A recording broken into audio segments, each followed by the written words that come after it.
Hello friends.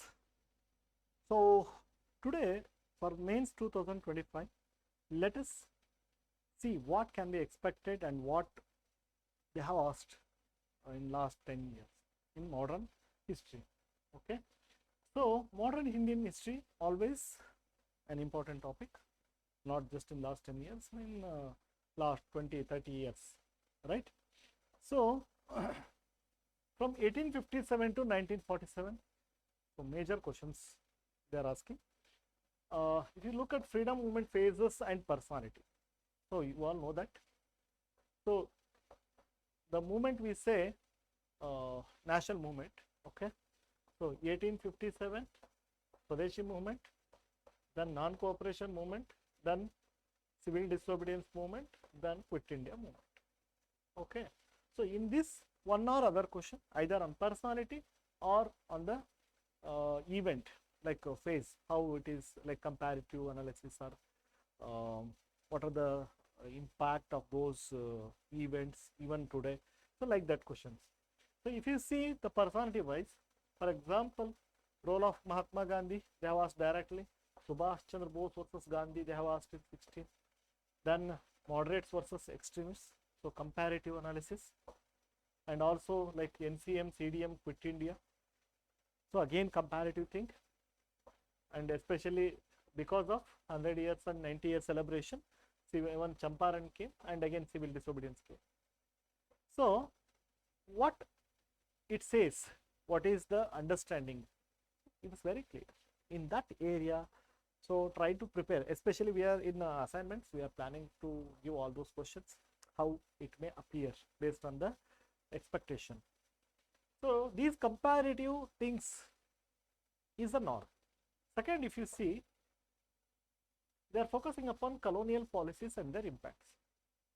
So like permanent settlement, okay, and also economic exploitation of British, drain of wealth, so famine trends, and actually this is, we have seen in world history also, decline of handicrafts, even IR related or world history related question you can say.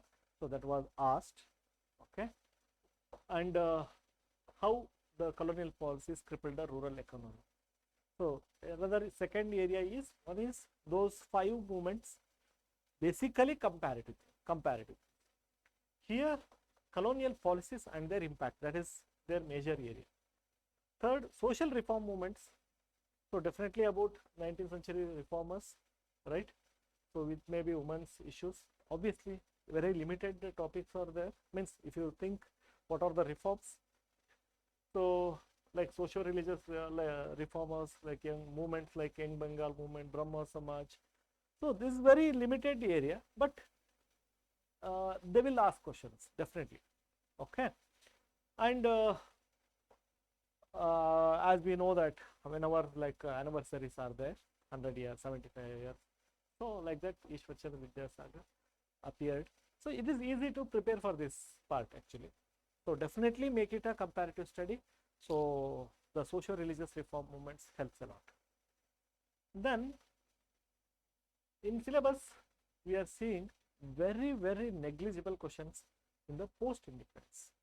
Only once they focused in the beginning, maybe because just they changed the syllabus, added this syllabus, wanted to show that, yeah, we are considering that. After that, completely they have neglected post independence. Modern India for them means up to 1947. But please understand, I am expecting more questions here. So definitely for 10 years they have neglected, does not mean that they will not ask at all. So they will start asking. So in 2013, Vinoba Bhave, Tashkent, and Bangladesh. Okay.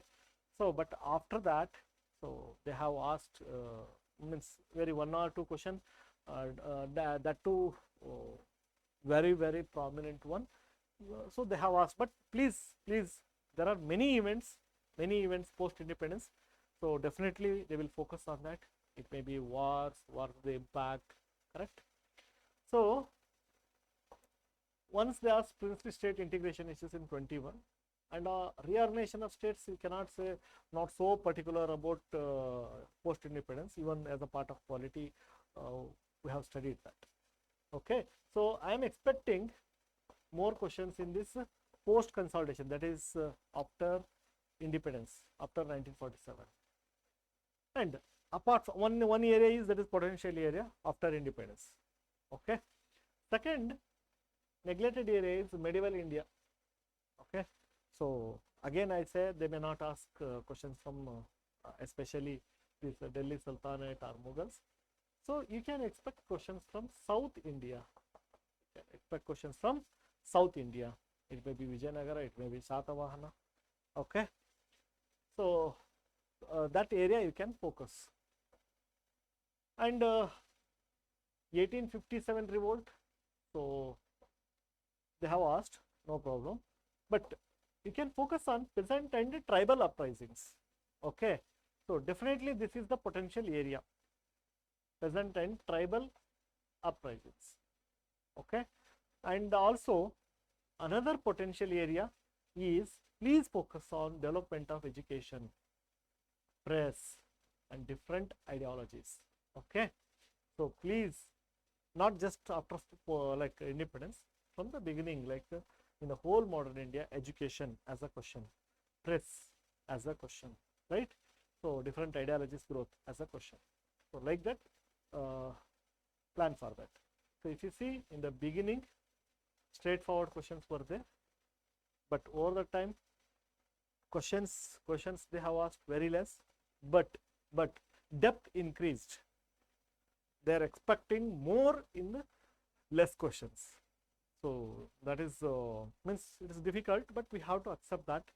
So prepare more and only write 1 or 2 questions. So depth they are increasing. Okay, so for example, if you see, what if Gandhi was not there? It is not just factual question.